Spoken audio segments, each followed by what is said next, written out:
Are you wanting a bigger, better bench and nobody's told you about bands? Let me tell you 3 different ways you can use these and why they're gonna blow up your bench.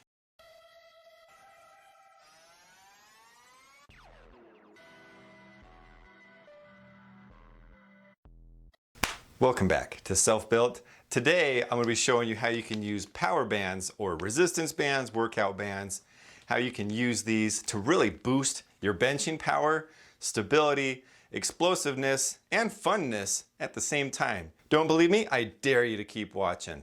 I've gone through a bunch of great exercises you can use with just these, but when you add them to an existing exercise, it just turns up the heat so much more and it makes it a ton of fun. What I'm going to be demonstrating today is barbell bench. I'm using my Smith machine. You can use this on free weights, dumbbells, or just body weight things. There's a lot of ways you can take advantage of these. The reason I'm going to show you 3 different ways to attach it is because not everyone has the same setup or home gym or commercial gym at their disposal. The first 2 are going to be attaching to your cage or power rack or whatever, maybe your bench itself.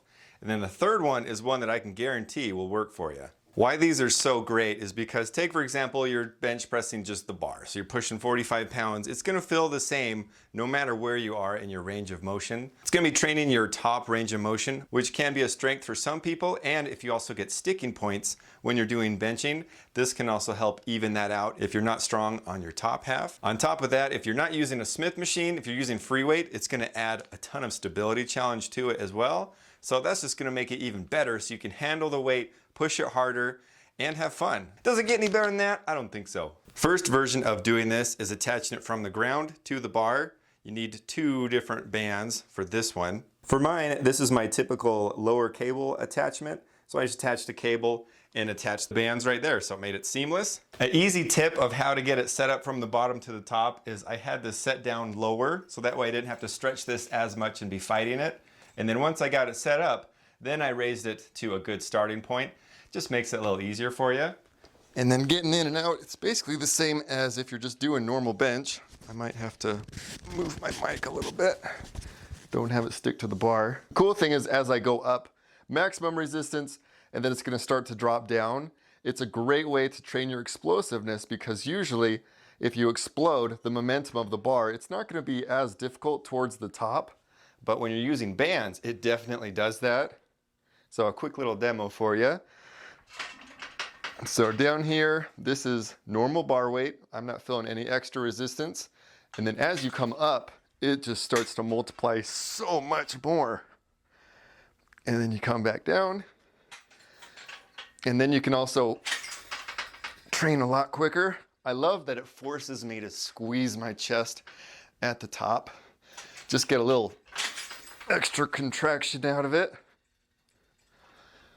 And the great thing is I'm doing so much weight at the top. If for some reason I did fail and I didn't have any safety measures, this isn't a lot of weight, so I could maneuver the bar or just get it enough to where I can get out of the way.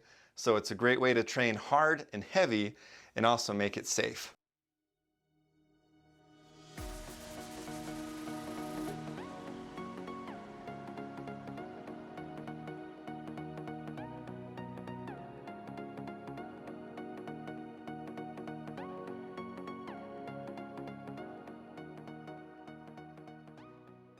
That first setup is a good one. There's only one downside that I'm not a huge fan of.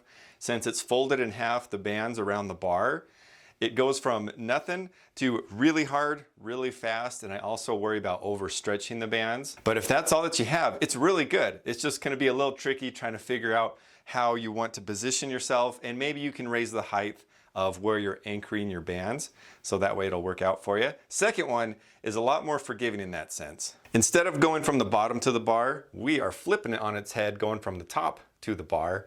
These essentially are spotters. The lower that you go with the bar, the lighter the weight gets. So the way to make this harder is you just want to put more and more weight on the bar. And as you can see, there's a lot more band that's going to be stretched. So it's going to be a lot more consistent and gradual with how much resistance you're going to be feeling as you go up. There's 2 really good strengths to doing this setup from top to bottom on your bar. First, with it being such a gradual motion, you can perfect it by how much weight you want to throw on.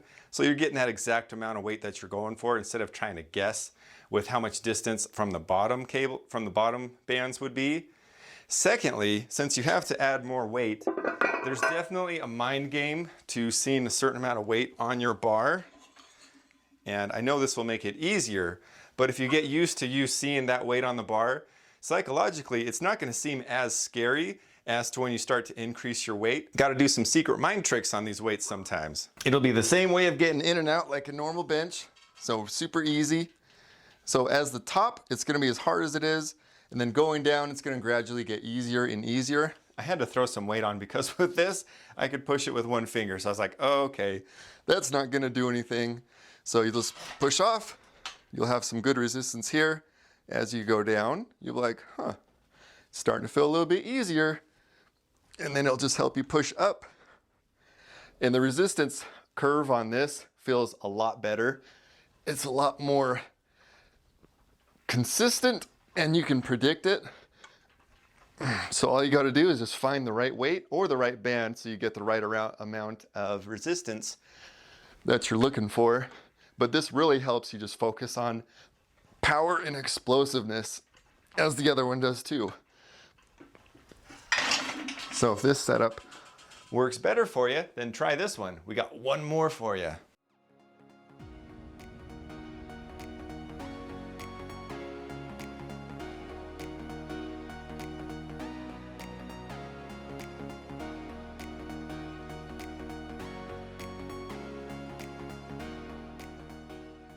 That second setup, I'd say it's my favorite as far as the feel. Feels really good, really smooth, and you can adjust it so much better and more precise with how much resistance and weight that you want. This third setup is the one that I do the most just because it saves so much time on getting in and out. You've probably seen me do this one before. This one really excels if you don't want to have this attached to your bench or your squat rack, or if you don't even have that ability. Or you can also attach this while you're doing dumbbells, which is an added bonus of this. All you do is, I'll have my hands like this, wrap it around, put my elbows in between the top and bottom, and then I'll just have it wrapped around me. So that is the difference. So as I'm pushing out, it's gonna get harder and harder as I've got the weights in my hands. Some downsides of this is as you're going, sometimes it'll slip out of your palm and it'll just kind of wrap around your thumb.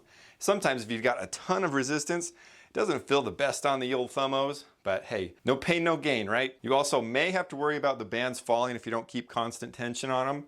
That only really happens if you're doing like dumbbells, because usually you're grabbing the weight, moving around, and it can slide down. It's not a huge deal, but if you're very particular on how things feel and if they're not 100% consistent, it might not be your best friend. I really love how quick and easy you can get into this setup. So all you gotta do is whoop, just like that, get into position, and then you're ready to press. And then as you're pushing farther, obviously the weight's gonna get a lot harder. And then down here, I feel nothing until right here. So it's about the bottom half. There's not much resistance, but the top half, you definitely get a lot. Feels really similar to having that first setup. The nice thing is you only need one band, so if you've only got one, hey, this works great. It doesn't give you that consistent resistance drop off or add on as the second setup, but I usually do this one the most. I'd rather take speed as opposed to the second one, but if my workout is 100% geared around that type of training, second one I would say would be king for sure. But you can also add this when you're doing push-ups, a lot of different great things. So these are all really great setups that you can add to whatever type of gym application that you have. You can somewhat adjust how much resistance you get as far as how wide your stance is though. So you can adjust it a little bit. So if I want to go wide, I'll have resistance all the way till about there. So it almost cuts the resistance in half on the area that doesn't have any resistance at all. So you can kind of play with it, customize it, and just see what works best for you. So there's 3 great setups that you can do with your benching, regardless of whatever setup that you have. If you don't have any bands, I'll leave a little link in the description below. It does support the channel at no cost to you if you decide to purchase them. If not, that's okay. If you do, thanks a lot. If you like this video, don't forget to like, share, and subscribe. I'd love to hear your feedback.